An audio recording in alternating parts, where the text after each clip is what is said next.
ہمارے آقا علیہ الصلوۃ والسلام کو کیا اپنی وفات طیبہ کا پہلے سے علم تھا کہ کب دنیا سے پردہ فرمائیں گے؟ نبی پاک صلی اللہ تعالیٰ علیہ وسلم کو اپنے وصال مبارک کا علم تھا، اور یہ ہر نبی کو ہوتا ہے، یہ ہر نبی کو ہوتا ہے۔ بخاری شریف کی حدیث مبارک ہے، نبی پاک صلی اللہ تعالیٰ علیہ وسلم نے فرمایا کہ اللہ تعالیٰ کسی بھی نبی کو دنیا سے نہیں لے جاتا جب تک اسے جنت میں اس کا گھر نہیں دکھا دیتا۔ سبحان اللہ۔ تو لہٰذا ہر نبی کو اس کا دنیا کے اندر ہی، جو دنیا سے جانے سے پہلے جو جنت میں ان کا مقام ہے، گھر ہے، وہ دکھا دیا جاتا ہے۔ حضرت عائشہ صدیقہ نے فرمایا کہ نبی پاک صلی اللہ تعالیٰ علیہ وسلم کے جب آخری لمحات تھے تو یہ حدیث حضرت عائشہ رضی اللہ تعالیٰ عنہا نے ہی سنی ہوئی تھی، یہ آپ ہی سے روایت ہے۔ تو نبی پاک علیہ الصلوۃ والسلام نے اپنے جو آخری لمحات تھے اس میں یہ الفاظ فرمائے تھے، اللہم الرفیق الاعلیٰ، اللہم الرفیق الاعلیٰ۔ حضرت عائشہ صدیقہ رضی اللہ تعالیٰ عنہ فرماتی ہیں کہ میں سمجھ گئی کہ نبی پاک علیہ الصلوۃ والسلام کو آپ کا وہ مقام دکھا دیا گیا، رفیق اعلیٰ کا۔ رفیق اعلیٰ سے مراد خدا ہے، رفیق اعلیٰ سے یا رفیق اعلیٰ سے مراد حضیرت القدس ہے، یا رفیق اعلیٰ سے مراد یہ 4 بڑے فرشتے ہیں، یا رفیق اعلیٰ سے مراد اعلیٰ علیین ہے۔ تو نبی پاک علیہ الصلوۃ والسلام کو وہ دکھا دیا گیا تو آپ اس پر فرما رہے تھے اللہم الرفیق الاعلیٰ۔ تو لہذا نبی پاک علیہ الصلوۃ والسلام کو پہلے سے معلوم تھا، اور کئی اشارے بھی دیے پیارے آقا۔ اور اس کے علاوہ ایک بہت بڑی تفصیل ہے پھر، جیسے سورہ فتح نازل ہوئی تھی تو سورہ فتح کے اندر جب یہ فرما دیا گیا انا فتحنا لک فتحا مبینا، تو نبی پاک علیہ الصلوۃ والسلام نے اسی سے اشارہ سمجھ لیا تھا کہ یہ اب دنیا سے جانے کی باری ہے۔ اچھا، اس کے بعد حجۃ الوداع کا جو موقع تھا اس میں نبی پاک علیہ الصلوۃ والسلام نے صراحتاً فرما دیا تھا کہ میں سمجھتا ہوں کہ آج کے بعد میں اور تم دوبارہ اس طرح جمع نہیں ہوں گے، اس کا مطلب ہے کہ دوبارہ یہ نہیں ہوگا۔ اچھا، پھر حج کے موقع پر ہی وہ آیت مبارکہ نازل ہو گئی تھی، الیوم اکملت لکم دینکم واتممت علیکم نعمتی ورضیت لکم الاسلام دینا، آج میں نے تمہارے لیے تمہارا دین مکمل کر دیا۔ تو اب نبی پاک علیہ الصلوۃ والسلام کی تشریف آوری اسی پورے دین کو تو پہنچانا تھا، وہ پہنچ گیا، تو اس کا مطلب یہ ہوا کہ اب معاملہ جو ہے وہ مکمل ہو چکا۔ اچھا، پھر اسی طرح حضرت معاذ بن جبل رضی اللہ تعالیٰ عنہ کو نبی پاک علیہ الصلوۃ والسلام نے جب یمن روانہ کیا تھا تو حضرت معاذ بن جبل جو ہے وہ اونٹ پر تھے اور نبی پاک صلی اللہ تعالیٰ علیہ وسلم ساتھ تشریف لے جا رہے تھے۔ انہوں نے عرض کی یا رسول اللہ میں نیچے، تو فرمایا نہیں تم اوپر ہو۔ تو ساتھ ہی فرما دیا کہ اے معاذ اگلے سال مجھ سے ملاقات نہیں ہوگی تمہاری۔ اللہ اکبر۔ تو وہ رونے لگے، تو نبی پاک علیہ الصلوۃ والسلام پھر ذمہ داری کا فرما کے ان کو بھیج دیا۔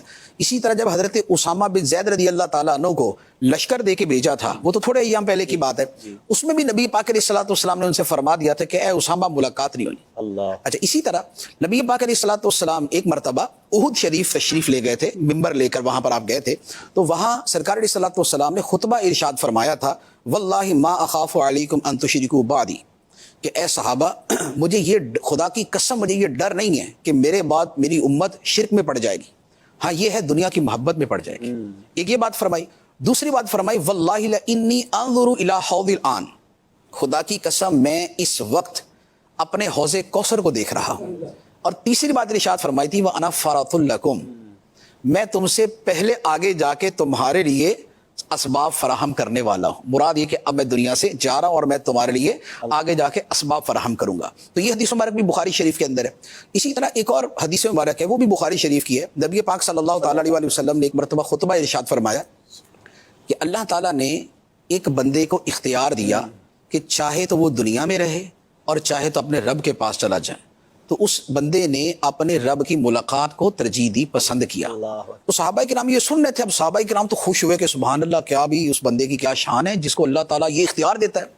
تو صدیق اکبر رضی اللہ تعالیٰ نے جیسے ہی سنا تو رونے لگ گئے، اور روتے ہوئے نبی پاک علیہ السلام کی بات کے درمیان میں ہی انہوں نے کہے یا رسول اللہ ہمارے ماں باپ آپ پہ قربان، اور یہ کہہ کے رونے لگے۔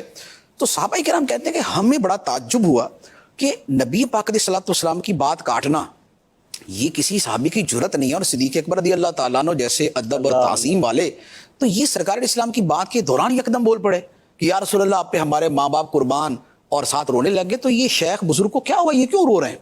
تو فرماتے کہ ہمیں اس وقت سمجھ نہیں آئی، لیکن بعد میں جب کچھ ہی عرصے کے اندر نبی پاک صلی اللہ تعالیٰ علیہ وسلم دنیا سے تشریف لے گئے، پھر ہمیں سمجھ آیا کہ وہ ہستی، وہ بندے کون تھے جن کو رب نے اختیار دیا تھا کہ چاہیں تو اپنے رب کے پاس چلے جائیں اور چاہیں تو دنیا میں رہنا اختیار کریں۔ تو یہ وہ بات تھی جسے صدیق اکبر رضی اللہ تعالیٰ نے اس وقت سمجھ گئے تھے، مزاج شناس رسول جنہیں کہا جاتا ہے۔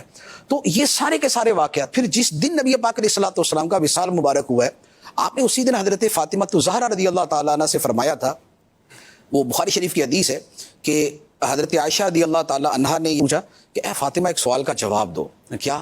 کہا کہ جب نبی پاک علیہ الصلوۃ والسلام دنیا سے تشریف لے گئے تھے اس دن سرکار نے تمہارے کان کے اندر، آپ کے کان میں کوئی بات کہی تھی تو آپ رونے لگ گئیں، پھر دوبارہ آپ کے کان میں پھر کوئی اور بات کہی تو آپ ہنسنے لگ گئیں، تو وہ باتیں کیا تھیں؟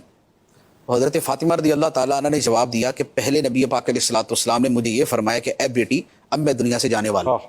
تو یہ سن کر جو ہے نا میں رونے لگی کہ یہ کیا. تو پھر نبی پاک علیہ الصلوۃ والسلام نے دوبارہ مجھے فرمایا کہ میرے اہل بیت میں سب سے پہلے تم ہی مجھے ملو گی. اللہ. تو یہ سن کر میں خوشی سے ہنس پڑی کہ نبی پاک علیہ الصلوۃ والسلام اگر دنیا سے تشریف لے بھی جائیں گے تو سب سے پہلے جو سرکار کی بارگاہ میں پہنچنا ہے اور آپ کی زیارت کرنی وہ میں ہی. یہ عشق کی کتنی بڑی بات ہے، حالانکہ ان کو بھی ان کی مرنے کی یا وفات کی خبر دی جا رہی ہے. ہاں ان کی وفات کی خبر ہے، ان کے چھوٹے چھوٹے بیٹے ہیں حسن حسین، اور یہ ان کے چھوٹے چھوٹے بیٹے ہیں، حضرت زینب ہیں، اللہ. ان کی زندگی ہے. عمر مبارک جو ہے وہ 22 سے 25 سال کے درمیان تھی. اللہ اللہ. تو یہ ایک پوری دنیا اپنی جملہ زیب و زینت کے ساتھ سامنے موجود ہے، لیکن اس بات کی خوشی ہے کہ نبی پاک علیہ الصلوۃ والسلام کی بارگاہ میں نے سب سے پہلے چلے. کیا عشق ہوگا یہ، کیا عشق ہوگا.